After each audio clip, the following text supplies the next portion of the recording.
hard, not just from a winning standpoint, but you're trying to pile on some extra bonus points to see if you can close that gap. Brandon Rader at 141 pounds against Darren Kern of Bloomsburg. And Rader has had some problems with illness, and he had an infection of his finger that kept him out for a while, but when he's been on the mat, he has been as dominant as any wrestler in this conference. 18-1 on the year, and again, that loss was an injury default in a tournament in Las Vegas. So no one's beat him on the mat yet, and we had Kern with his headgear knocked loose. That brings a whistle, and we're back underway. Nice shot by Kern in on that single leg. Trying to work around the back to finish it, and you see Rader with his arm hooked on his own leg, and there's a cradle by Kern, but Rader sits right underneath it and gets the takedown. And remember when I said about an attack-oriented style, it even attacks from the bottom. Here he is, he's cradled, and instead of trying to bail out and be slow, there he cradles Kern himself. Instead of trying to back out and be slow with it, he really sits in and attacks the cradle and ends up with a takedown. Now Brandon Rader going to work from the top position. He's got that leg in, that cross body ride, and he's trying to feed that back through the crotch. Look to see if he can get a tilt. Rader in this tournament so far, he pinned his round 1 opponent, then got a tech fall against Mike Hurley of Cleveland State. So he's been very good so far through 2 rounds of this tournament. Pops him up in the air and puts him back down flat on the mat. And I believe the match that was between the two of these earlier this year that Rader won by a major decision, 14-4. He's a little high there, got his foot a little bit loose. Kern trying to pull him off the top. Got to watch his knee a little bit there as he really pulls on that foot. Joe Tauber taking a look at it, but he's able to kind of get his ankle loose from there. 1 minute left in period 1, and Rader with the only points so far. And there's the stalemate.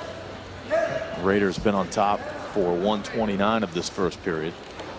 Rader, the first true freshman to become an All-American from West Virginia University. As many great wrestlers that have come through the WVU program. He finished 6th at the national tournament last year.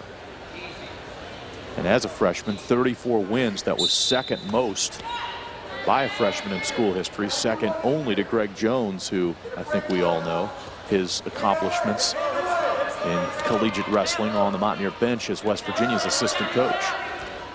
Kern with a nice stand-up, and Rader has tried to pop him up a couple times but was unable to do so, just so cut him loose so he wasn't called for stalling. Kern, though, nice job of just hooking his feet in there so Rader couldn't pop him completely up in the air.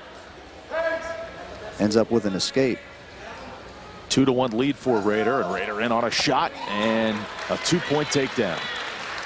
Well, really just a kind of a duck under. He has a kind of a collar tie and then ducks the one side and kind of as a single leg on that side and kind of runs right through him, looking really to score near fall points right off of the takedown, and is unable to do so. Kern based out and just kind of went out.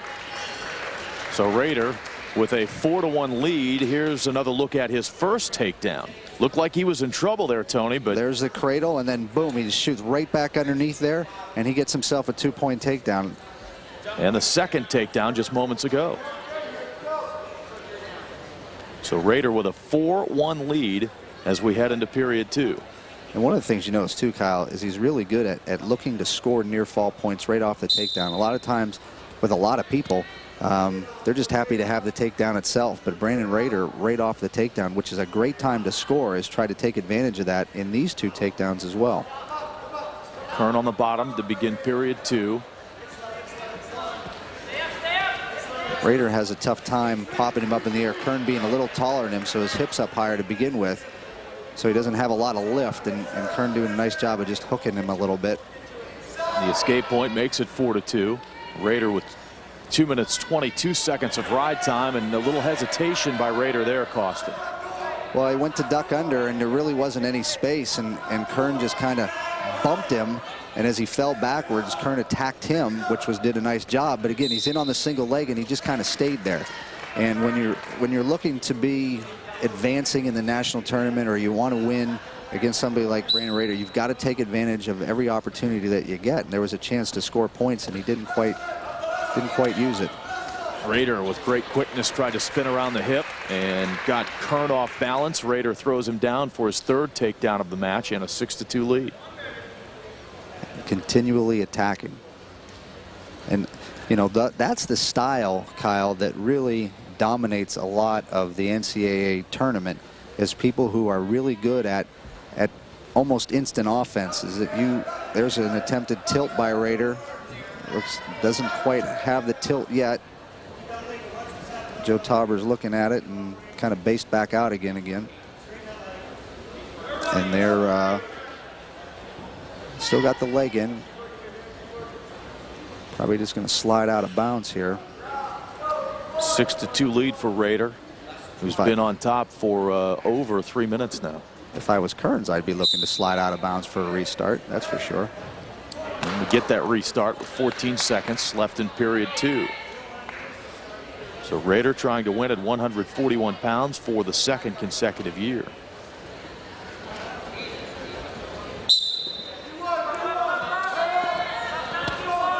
This time Rader does a job in not letting Kearns get up to his feet.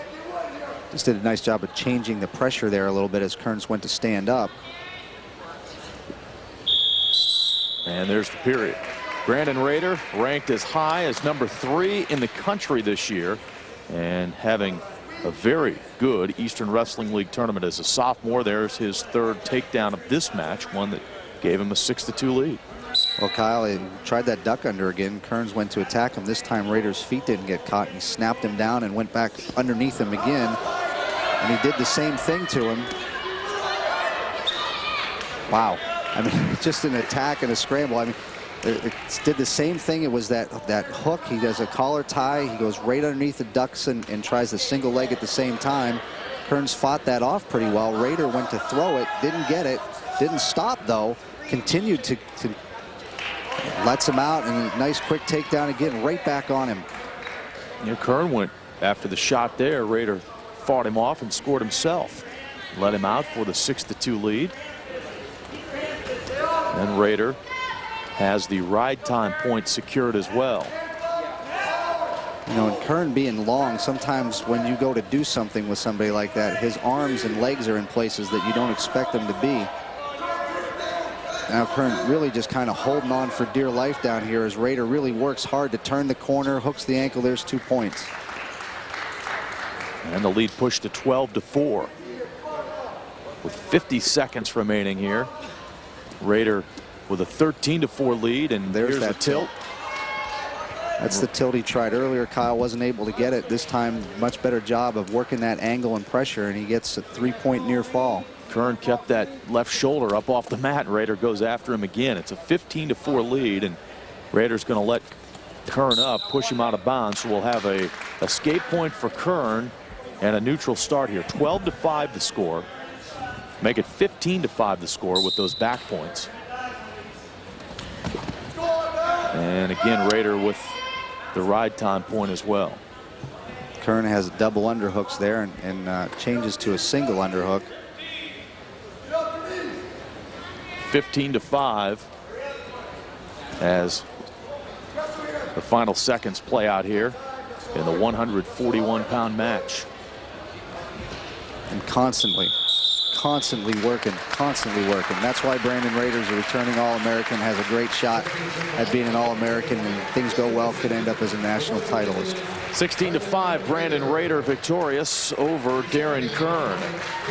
And WVU gets its first victory today as Rader is congratulated by the Bloomsburg coaches, and he gets congratulations from the coaching staff on his side as well. So the first